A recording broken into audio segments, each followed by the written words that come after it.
सभी प्यारे विद्यार्थियों का एक बार फिर से हार्दिक स्वागत करता हूं मैं रेनबो गुरु परिवार में। और प्यारे विद्यार्थियों, जैसा कि आप जानते हो यूपीएससी 2021 भर्ती परीक्षा के लिए मैं आपको 3 क्लास वाद की पढ़ा चुका हूं। जी हां दोस्तों, सभी शिफ्टों में वर्ष 2016 की परीक्षा में 2-2 वाद पूछे गए थे, यानी कि 5 नंबर का ये टॉपिक आपकी परीक्षा में आएगा।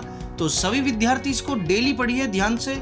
और मेरी 3 क्लास पूरी हो चुकी है जिनमें मैंने 20-20 करके आपको वाद पढ़ाए हैं। और आज की क्लास में मैं आपको फिर से 20 वाद पढ़ाऊंगा, यानी कि 61 से लेकर के 80 तक। ठीक है प्यारे बच्चों, तो तैयार हो जाइए, कमर की पेटी बांध लीजिए। मैं मानव आपके लिए फिर से हाजिर हूं और अब मैं डेली आपको क्लास देता रहूंगा। चलिए, तो आज की क्लास का हमारा वाद नंबर जो 61 है। देखो, पहली वाली क्लास जो एंड हुई थी वो हुई थी यहाँ पर, दही बेन बनाम अरविंद भाई कल्याण जी जरिए विधिक प्रतिनिधि। समझ गए बच्चों, यानी कि 60 टोटल 60 मैं आपको पढ़ा चुका हूं। यदि कोई व्यक्ति संपूर्ण प्रतिफल का भुगतान नहीं करता है तो आप निरस्तीकरण के लिए अप्लाई नहीं कर सकते। यानी कि यदि कोई व्यक्ति इससे आप लोग एक याद रखना बात, क्या याद रखोगे? अगर कोई दही 2 लाख रुपए की दही खरीदता है और वो उसको शुरुआत में केवल 1 लाख देता है और बाद के 1 लाख रुपए बात करता है देने की कुछ दिनों बाद, तो जो मालिक है वो कैंसिल नहीं कर सकता, उस सौदे को कैंसिल नहीं कर सकता। ये दही बेन बनाम अरविंद भाई कल्याण जी जरिए विधिक प्रतिनिधि का वाद है। समझ गए बेटा? यहाँ पर हमारी आखिरी क्लास एंड हुई थी। आज मैं आपको शुरू करता हूँ वाद नंबर 61 से। वाद नंबर 61 ये रहा, हितेश वर्मा बनाम उत्तराखंड राज्य। जब तक जाति के आधार पर पीड़ित के साथ दुर्व्यवहार नहीं किया जाता, याद रखिएगा, जाति के आधार पर दुर्व्यवहार नहीं किया जाता, तब तक SC/ST व्यक्ति को अपमानित या पीड़ित करना SC/ST एक्ट के तहत अपराध नहीं है। देखिए ध्यान से सुनिएगा, बहुत इंपॉर्टेंट ये वाद है।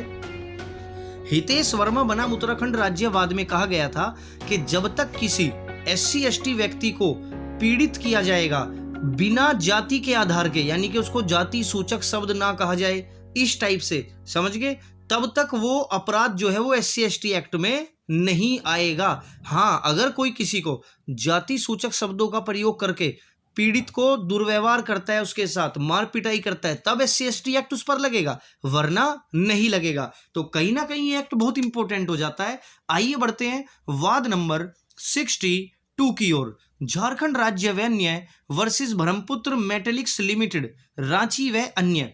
देखो, सरकारी नीतियों को अधिसूचित नहीं किया जाना अनुच्छेद 14 का उल्लंघन है। ये सुप्रीम कोर्ट ने, SC ने ऐसा कहा था। आप इसमें केवल याद रखिएगा, झारखंड राज्य का ब्रह्मपुत्र मेटेलिक्स लिमिटेड रांची व अन्य से ये वाद है।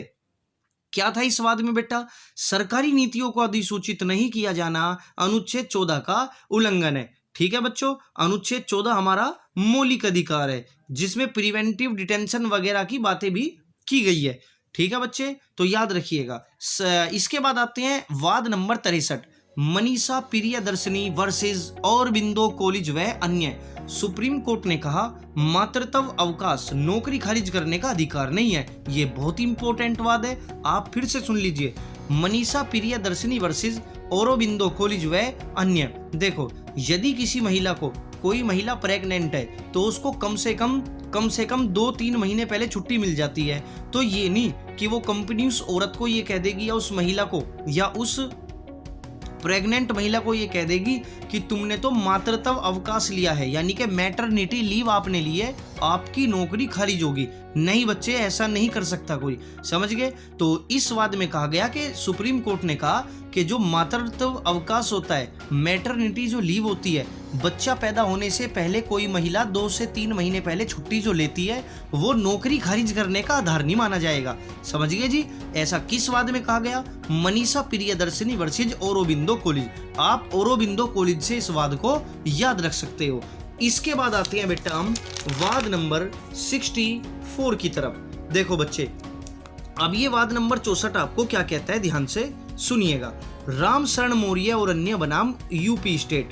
अनुच्छेद 21 के अनुसार शिक्षा के अधिकार में शिक्षकों को मेधावी और सर्वोत्तम होना चाहिए। ये बहुत ही अच्छी बात है। अगर शिक्षक मेधावी और सर्वोत्तम नहीं है तो वो कहीं ना कहीं अनुच्छेद 21 का उल्लंघन माना जाएगा। समझ गए बच्चा? ऐसा राम शरण मौर्य और अन्य बनाम यूपी स्टेट के वाद में कहा गया कि अनुच्छेद 21 के अनुसार जो टीचर है, जो शिक्षा का अधिकार है बच्चों का, वो अधिकार पूरा कब होगा? वो अधिकार पूरा तब होगा जब एक टीचर, एक शिक्षक मेधावी हो और सर्वोत्तम हो। तो ये वाद कहीं ना कहीं मोस्ट इंपोर्टेंट की श्रेणी में आ जाता है। समझ गए? अनुच्छेद 21 कैसे संबंधित ये वाद है। आपसे ऐसा भी पूछा जा सकता है कि अनुच्छेद 21 कैसे संबंधित निम्नलिखित में से कौन सा वाद है? तो उसमें 4 ऑप्शन आपको दे देगा। राम शरण मौर्य और अन्य बनाम यूपी स्टेट पर आप राइट लगाएंगे, टिक करेंगे। ओके बच्चों, बढ़ते हैं वाद नंबर 65 की ओर। वीडियो अच्छी लग रही हो आप इसको शेयर जरूर करिएगा, ठीक है बच्चे? देखो, जैसा भी मेरे से पॉसिबल हो रहा है मैं आपके लिए ऐसे करके वीडियो बना रहा हूं, ठीक है बच्चे?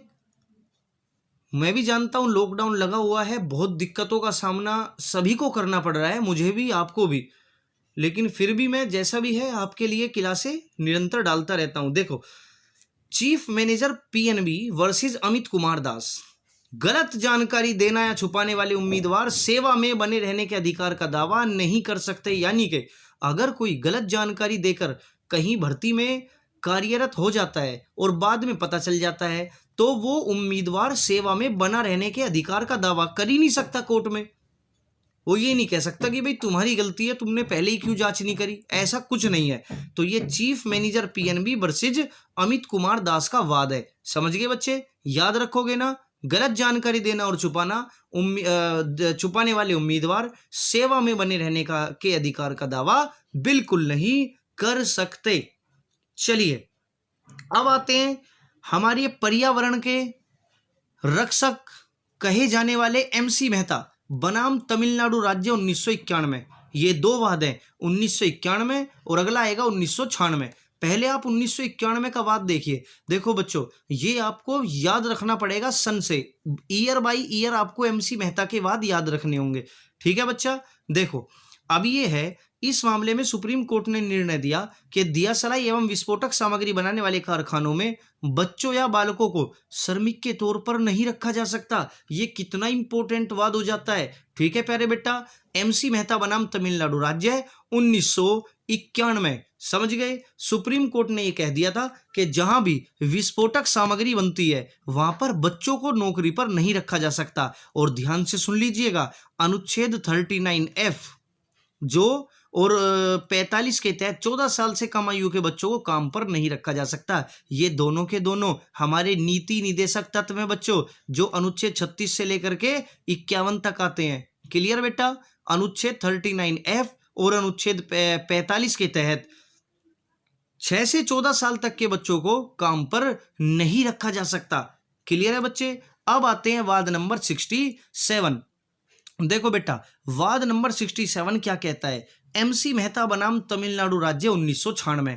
ऊपर वाला था 1991 और नीचे वाला था 1996। दोनों का संबंध एक से ही है कि बच्चों को किसी भी खान या कारखाने या अन्य संकटपूर्ण कार्यों में नियोजित नहीं किया जा सकता, यानी कि उनको नौकरी पर नहीं रखा जा सकता। तो आप दोनों के दोनों वाद को तैयार कर लेना। एमसी मेहता बनाम तमिलनाडु राज्य 1991 और 1996, दोनों के दोनों बच्चों को काम पर ना रखने का निर्णय दिया। किसने? माननीय न्यायालय ने 1991 1996। क्लियर है बच्चे? अब आ जाते हैं नंबर 68। नंबर 68 आपसे क्या कहता है ये ध्यान से सुन लीजिएगा। देखो, शीला वारसे बनाम भारत संघ 1986। ये 1986 का वाद है। सुप्रीम कोर्ट ने निर्णय लिया कि जनहित याचिका को दायर करने के बाद वापस नहीं लिया जा सकता। ये कहीं ना कहीं इंपॉर्टेंट हो जाता है। शीला वारसे बनाम भारत संघ 1986। आप याद रखना, अगर कपड़े एक बार सिल जाएं तो वो दोबारा नहीं कपड़े नहीं वो रो कपड़े में बदला जा सकता है उसको। आप इसे याद रखना। सीलावार से बनाम भारत संघ 1986, अगर एक बार कपड़े सिल गए तो दुकानदार उस कपड़े को कभी भी वापस नहीं लेगा। तो इसी से आप इसको ज्वाइंट कर लीजिए। सीलावार से एक बार अगर जनहित याचिका दायर कर दी गई तो उसे वापस नहीं लिया जा सकता। और 16 साल से कम आयु के बच्चों को जेल की जगह सुधार गृह में भेजा जाएगा, ऐसा भी इस वाद में कहा गया था। ठीक है प्यारे बच्चों, 16 साल से कम आयु के बच्चों को जेल में नहीं रखा जा सकता, उनको सुधार गृह में रखा जाएगा। ये सीलावार से के वाद में कहा गया। दोनों के दोनों फैक्ट आप इस वाद के तैयार कर लेना, आपको बहुत मदद मिल जाएगी। आइए वाद नंबर 69 की तरफ। वाद नंबर 69 क्या कहता है, देखिए। गौरव जैन बनाम भारत संघ 1997। आपको ये ईयर याद रखने की तो जरूरत नहीं है, आपको तो बस ये याद रखना है कि गौरव जैन वाद में क्या कहा गया। देखिए ध्यान से, इस वाद में सुप्रीम कोर्ट ने निर्णय लिया कि राज्य एवं गैर सरकारी संगठनों का यह कर्तव्य है कि वेश्यावृत्ति जैसे पेशे से महिलाओं को दूर रखने के समुचित उपाय करें तथा उनका विवाह, शिक्षा, रोजगार, वित्तीय सहायता, आवास एवं विधिक निशुल्क परामर्श की सुविधा दी जाए। आपको इसमें याद क्या रखना है, आपको इसमें याद ये रखना है कि गौरव जैन वाद में वेश्यावृत्ति में घुस चुकी महिलाओं को उस धंधे से दूर करने के उपाय के बारे में बात की गई है। समझ गए बच्चों? तो गौरव जैन के वाद में आप याद रखना कि सरकार का और गैर सरकारी संगठनों का ये कर्तव्य होना चाहिए कि वेश्यावृत्ति जैसे पेशे से महिलाओं को दूर रखने के लिए उनकी शादी की जाए, उनको शिक्षा दी जाए, रोजगार, निशुल्क परामर्श दिया जाए, वित्तीय सहायता दी जाए। समझ गए बच्चों? याद रखिएगा, गौरव जैन का संबंध वेश्यावृत्ति से है, ये इंपॉर्टेंट हो जाता है। आइए वाद नंबर 70 की ओर। वाद नंबर 70 आपका क्या कहता है, देखिएगा। वाद नंबर 70 आपका कहता है देविका विश्वास बनाम भारत संघ वाद। ये जो वाद है ये देविका विश्वास बनाम भारत संघ का वाद है। देखिए, इस जनहित याचिका की सुनवाई करते हुए न्यायालय ने निर्णय दिया कि कैदियों को हथकड़ी लगाना व रस्सियों से बांधना अमानवीय कृत्य है जो मानव के अधिकारों का उल्लंघन करता है। ये बड़ा इंपॉर्टेंट वाद है बच्चों, किसी ना किसी के परीक्षा में जरूर आएगा। समझ गए? देविका विश्वास बनाम भारत संघ। याद रखना, जब कोई कैदी पकड़ा जाता है तो उसे क्या विश्वास होता है? उसे विश्वास होता है कि मुझे हथकड़ी नहीं लगाई जाएगी, मुझे रस्सी से नहीं बांधा जाएगा। तो देविका विश्वास, इसका विश्वास टूट गया। याद रखना, रस्सियों से बांध दिया गया, हथकड़ी भी लगा दी गई। तो न्यायालय ने कहा था कि कैदियों को हथकड़ी लगाना और रस्सी से बांधना एक मानवीय कृत्य नहीं है, ये अमानवीय कृत्य है जो कहीं ना कहीं मानव के अधिकारों का उल्लंघन करता है। और असाधारण परिस्थितियों को छोड़कर सामान्य परिस्थितियों में बच्चों को जेल नहीं भेजना जाना चाहिए, बल्कि उन्हें सुधार गृह में भेजा जाना चाहिए। ठीक है बच्चे, आप ये याद रखना। इसमें भी ये कहा गया बच्चों को जेल में ना भेजकर सुधार गृह में भेजा जाना चाहिए। और सीलावार से बनाम भारत संघ के वाद में भी यही कहा गया था कि बच्चों को जेल में ना भेजकर कहाँ भेजा जाना चाहिए? सुधार गृह में भेजा जाना चाहिए। तो आप इसको याद रखना। विश्वास तोड़ दिया, रस्सियों में बांध लिया और हथकड़ी लगा दी। समझ गए? और जेल में नहीं भेजा जाना चाहिए, उनको कहाँ भेजा जाना चाहिए? सुधार गृह में भेजा जाना चाहिए। तो ये 10 वाद हमारे पूरे होते हैं। चलो आगे बढ़ते हैं वाद नंबर 71 की ओर। वाद नंबर 71 क्या कहता है, ध्यान से सुन लीजिएगा बच्चों। मोहनलाल शर्मा बनाम उत्तर प्रदेश राज्य। इस वाद में याचिकाकर्ता द्वारा एक तार के माध्यम से न्यायालय को सूचित किया गया कि उसे आशंका है कि पुलिस ने पुलिस अभिरक्षा में उसके पुत्र की हत्या कर दी है। कितना इंपॉर्टेंट वाद यहाँ पर ये हो जाता है। देखो, मोहनलाल शर्मा बनाम उत्तर प्रदेश राज्य के वाद में याचिकाकर्ता यानी कि जिसने जो याची है उसने एक तार के माध्यम से यानी कि एक कार्ड के माध्यम से, पोस्ट कार्ड के माध्यम से न्यायालय को सूचित किया कि उन्हें ऐसा शक है कि पुलिस हिरासत में रहते हुए उसके पुत्र की हत्या कर दी गई है। तो न्यायालय ने तार को ही रिट मानकर संपूर्ण मामला सीबीआई को सौंप दिया। कितनी इंपॉर्टेंट बात है। ऐसा पूछा जा सकता है कि किस वाद में न्यायालय ने तार को ही रिट माना है और मामला सीबीआई को सौंप दिया? तो मोहनलाल शर्मा बनाम उत्तर प्रदेश राज्य 1989। समझ गए बच्चे? किस वाद में तार को रिट माना गया है? मोहनलाल शर्मा बनाम उत्तर प्रदेश राज्य के वाद में। नंबर 72, नंबर 72 क्या कहता है देखो, अलमित्रा पटेल बनाम भारत संघ, अलमित्रा पटेल बनाम भारत संघ।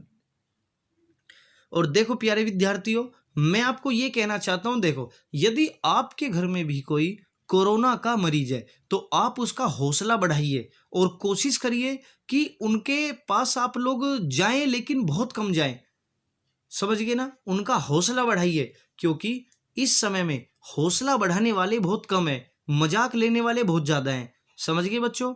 आप उनको ऐसी वैसी वीडियो मत दिखाइए, समझ गए ना, जिससे उनका हौसला टूटता हो। आप उनका हौसला बढ़ाइए और 6 से 7 दिन में आप खुद पाएंगे कि उनमें सुधार आने लगा है। ठीक है बच्चा। अलमित्रा पटेल बनाम भारत संघवाद, न्यायालय ने इस जनहित याचिका के मामले में सरकारी विभागों को निर्देश दिया कि झोपड़पट्टियों के विस्तार को रोकने के लिए एक समुचित कदम उठाया जाए।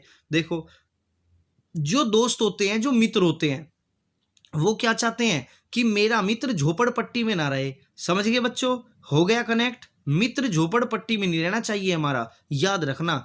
अलमित्रा नहीं तो वो पिटेगा, नहीं तो पिटेगा पटेल, अलमित्रा पटेल बनाम भारत संघ का ये वाद है। इसमें कहा गया कि झोपड़पट्टी के विस्तार को रोका जाना चाहिए और सरकार को इसमें समुचित कदम उठाने चाहिए। नंबर 73, ज्ञान कौर बनाम पंजाब राज्य 1996, पी रति नाम का निर्णय था, कोर्ट ने पलट दिया और कहा कि अनुच्छेद 21 के अंतर्गत जीवन के अधिकार में मरने का अधिकार शामिल नहीं है।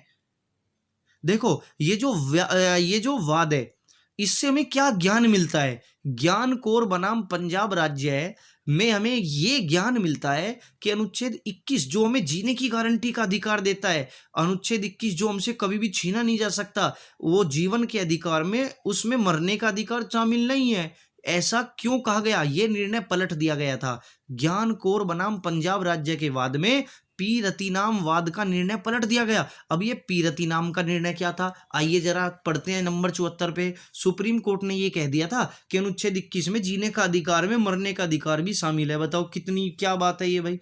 सुप्रीम कोर्ट ने कह दिया था अनुच्छेद 21 में जीने का अधिकार के साथ साथ व्यक्ति के पास मरने का अधिकार भी शामिल है। ये गलत है, ये गलत है। ज्ञान कौर में इसको पलट दिया गया। याद रखना, ये ज्ञान किसी के पास नहीं था, परंतु जब ज्ञान हुआ तो ये पता चला, ज्ञान होने पर क्या पता चला कि जीवन के अधिकार में मरने का अधिकार शामिल नहीं है। ऐसा ज्ञान अब हमें हो चुका है। नंबर 76 वाद आपको क्या कहता है? वाद नंबर 75 नंबर वाद आपको क्या कहता है? देखो, सुचिता श्रीवास्तव बनाम चंडीगढ़ एडमिनिस्ट्रेशन, यानी कि चंडीगढ़ प्रशासन के साथ ये वाद है सुचिता श्रीवास्तव का।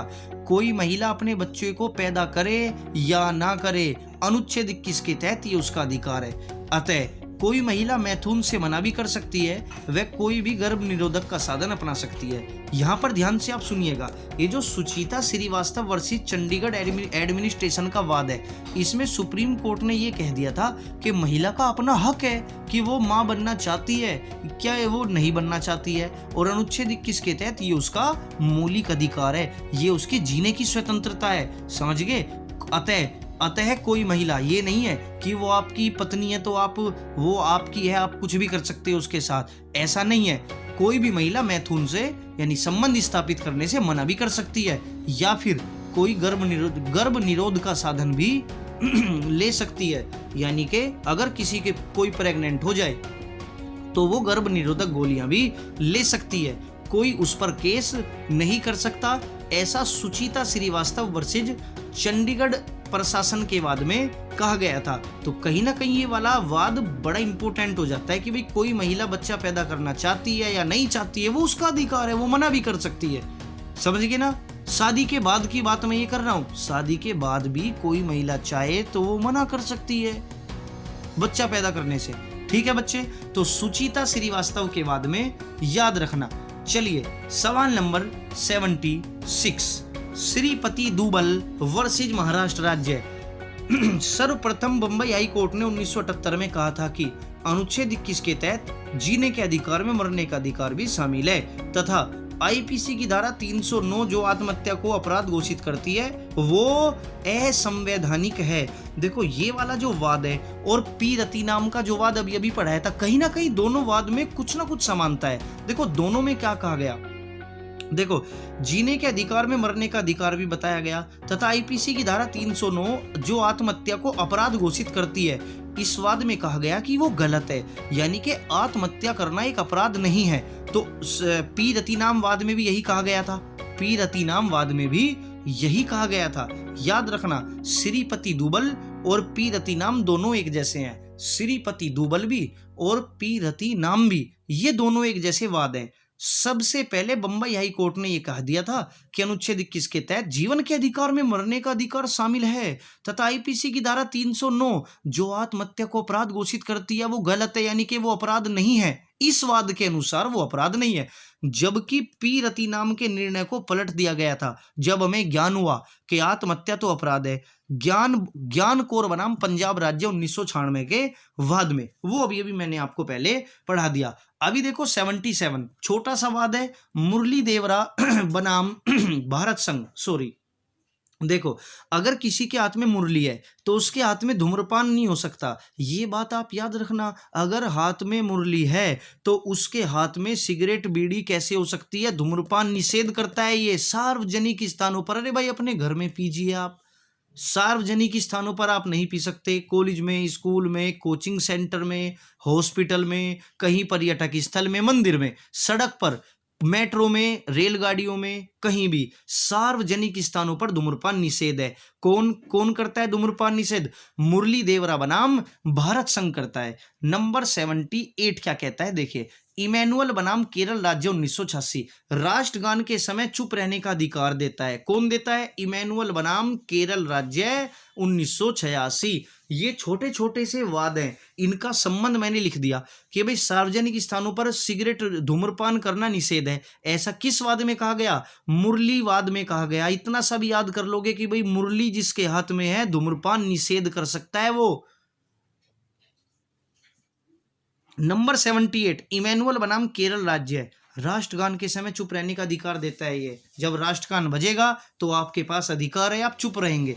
नंबर 79 भारत संघ बनाम नवीन जिंदल राष्ट्र ध्वज फहराने का अधिकार आप जानते होंगे।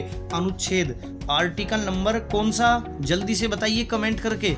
किस अनुच्छेद के तहत हमें राष्ट्र ध्वज फहराने का अधिकार मिला था वर्ष 2004 से? जी हाँ दोस्तों, वर्ष 2004 के बाद से ही हम कहीं भी राष्ट्र ध्वज फहरा सकते हैं। अपनी छतों पर, अपनी गाड़ी में, अपनी बाइक पर आपको कोई मना नहीं कर सकता, बस आपको उसका अपमान नहीं करना है। समझ गए? मौलिक कर्तव्य है ना हमारा कि राष्ट्रीय महत्व के स्थलों को और जितने भी देश का जो भी राष्ट्रीय पशु है, राष्ट्रीय पक्षी है, राष्ट्रीय पक्षी है, उनका आप लोग अपमान नहीं कर सकते। तो राष्ट्रीय ध्वज फहराने का अधिकार दिया गया था 2004 में। क्लियर है बच्चों? अनुच्छेद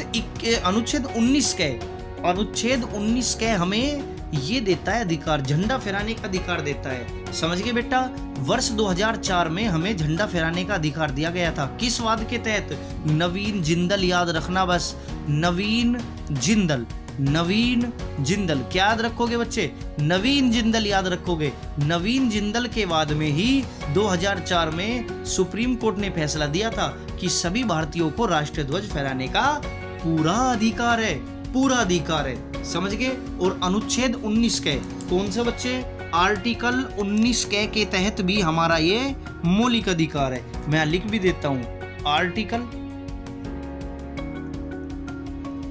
दूसरा पेन में ले लेता हूं, कोई बात नहीं है। अरे भाई कोई सा तो चल जाए। चल गया। देखिए बच्चे, आर्टिकल 19A के अनुसार हमें झंडा फहराने की आजादी है बच्चों। आर्टिकल 19A के अनुसार हमें झंडा फहराने की आजादी है। याद रखना, ये किस वाद से हमें मिली है? ये 2004 के भारत संघ बनाम नवीन जिंदल, आप याद रखना बस बच्चे। और इमैनुअल में राष्ट्रगान के समय चुप रहना है। इमैनुअल में राष्ट्रगान के समय चुप रहने का अधिकार दिया गया है। और मुरली में धूम्रपान, जिसके हाथ में मुरली है धूम्रपान नहीं करनी। आइए आज की क्लास का अंतिम वाद नंबर 80। आज की क्लास का अंतिम वाद नंबर 80 क्या कहता है बच्चों, ध्यान से देखना। साकल पेपर्स लिमिटेड बनाम भारत संघ 1962। चलो 80 के बाद आज मैं आपको 81 भी करा देता हूं। देखो, साकल पेपर्स लिमिटेड बनाम भारत संघवाद 1962, प्रेस की स्वतंत्रता। समझ गए बच्चों, यानी कि मीडिया को किसी भी हर प्रकार की स्वतंत्रता दी गई है। जो प्रेस की स्वतंत्रता है वो किस वाद से मिली है, साकल पेपर्स लिमिटेड बनाम भारत संघ। देखो, प्रेस यानी कि प्रिंटिंग प्रेस, यानी कि मीडिया, वहां पेपर होते हैं ना, पेपर अखबार होते हैं। तो साकल पेपर से याद रखना, साकल पेपर से याद रखना प्रेस की स्वतंत्रता। पेपर प्रिंटिंग प्रेस में छपते हैं, साकल पेपर प्रिंटिंग प्रेस में छपते हैं, तो प्रेस की स्वतंत्रता आप याद रखेंगे। समझ गए बच्चा। और आज की क्लास का अंतिम वाद, वाद नंबर 81, मेनका गांधी बनाम भारत संघ 1978, विदेश जाने का अधिकार। अपनी पहली क्लासों में भी ये मैंने आपको पढ़ा चुका हूं मैं ये वाद आपको। इसका बारे में पूरा वर्णन मैंने आपको दिया था कि भाई मेनका गांधी का पासपोर्ट जब्त कर लिया था, समझ गए ना। तो इनका पासपोर्ट इनको वापस दिया गया था। समझ गए बच्चे। विदेश जाने का अधिकार सबके पास है, ऐसा किस वाद में कहा गया, मेनका गांधी बनाम भारत संघ के वाद में कहा गया। विदेश जाने का अधिकार मौलिक अधिकार है, मेनका गांधी बनाम भारत संघ के वाद में ऐसा कहा गया। तो प्यारे बच्चों, आज की क्लास आपको कैसी लगी जरूर मुझे कमेंट करके बताइएगा। और जो भी आपको बात करनी हो कमेंट में करिए, मैं सभी के कमेंट पढ़ता हूं डेली। ठीक है बच्चा। सभी लोग चैनल को सब्सक्राइब करेंगे, जिसने अभी तक चैनल सब्सक्राइब ना किया हो सभी लोग चैनल को सब्सक्राइब करेंगे और अपने दोस्तों को भी जरूर बताएंगे।